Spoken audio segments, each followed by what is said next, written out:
O arrependimento mais amargo não é pelo que fizemos, mas pelo que deixamos de fazer. Sêneca. Quantas vezes você já pensou nisso?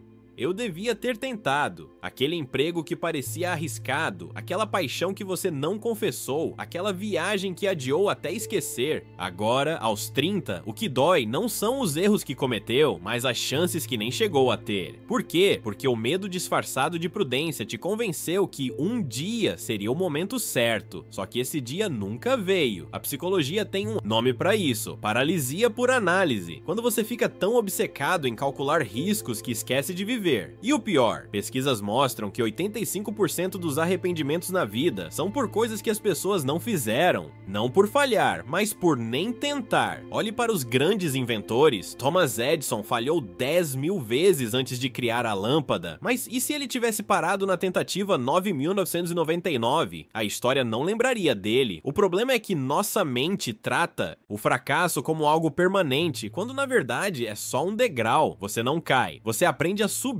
E tem mais, seu cérebro te engana. Cria cenários catastróficos que nunca aconteceriam. Aquele medo de falhar em público, 90% das pessoas nem notariam. O terror de ser julgado. A maioria está tão ocupada, se preocupando com a própria imagem, que mal olha pra você. Mas aqui está o segredo. Coragem não é ausência de medo, é agir apesar dele. Os estoicos já sabiam disso há 2000 anos. Marco Aurélio escrevia: o obstáculo se torna o caminho. Em outras palavras, o que te assusta é exatamente o que vai te transformar. E não é sobre ser inconsequente, é sobre entender que segurança total é ilusão. Aquele emprego estável pode sumir amanhã. O relacionamento garantido pode acabar. Enquanto isso, as oportunidades que você ignorou por medo viram fantasmas que assombram suas noites. O que fazer então? Comece pequeno. Arrisque hoje algo que te dê um frio na barriga. Mande a mensagem que você adia. Inscreva-se no curso que acha que não é pra você. O cérebro é como um músculo. Quanto mais você o expõe ao desconforto, mais forte fica.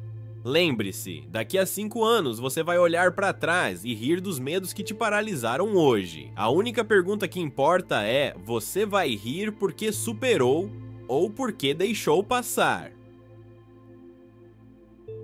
No próximo capítulo, vamos falar do arrependimento que dói. Mais que qualquer fracasso, eu devia ter vivido para mim, não para os outros.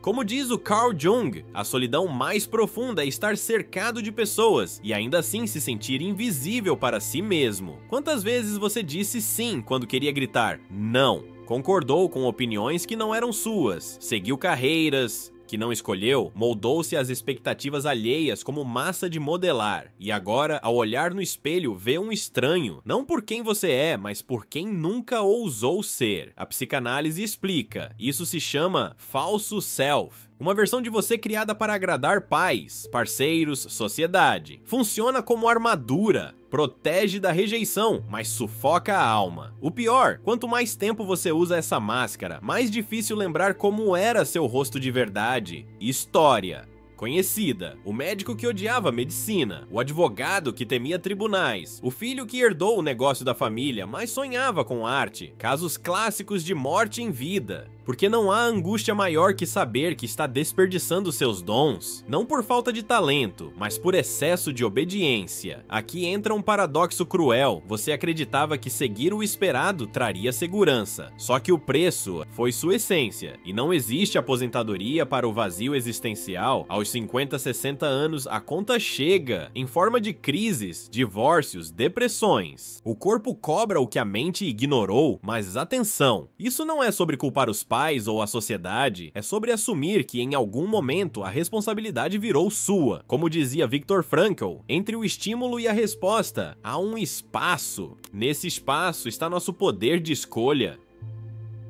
Como mudar? Primeiro passo, faça o teste do obituário. Imagine seu funeral. O que gostaria que dissessem sobre você? Foi ótimo em agradar os outros, ou viveu intensamente como só ele sabia?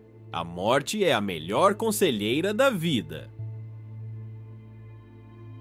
Segundo, pratique o egoísmo saudável. Reserve 1 hora por dia para algo que só você quer fazer. Ler, caminhar, tocar violão, não importa. O importante é reconquistar território interno. Terceiro, observe seus ressentimentos. O que você critica nos outros é frequentemente o que negou em si mesmo. A raiva do artista frustrado contra quem segue carreira criativa não é coincidência. Por fim, entenda: autenticidade não é rebeldia, é sobrevivência. O mundo não precisa de mais cópias, precisa da contribuição única que só você pode dar. E essa talvez seja a maior ironia. Quando você para de viver pelos outros, acaba contribuindo mais para eles do que jamais imaginou. Como disse Joseph Campbell, o herói é aquele que segue sua própria jornada, não a que lhe foi imposta. Sua missão agora é simples: descobrir que história quer contar quando chegar aos 80, porque dessa vez o arrependimento não vai ser opção.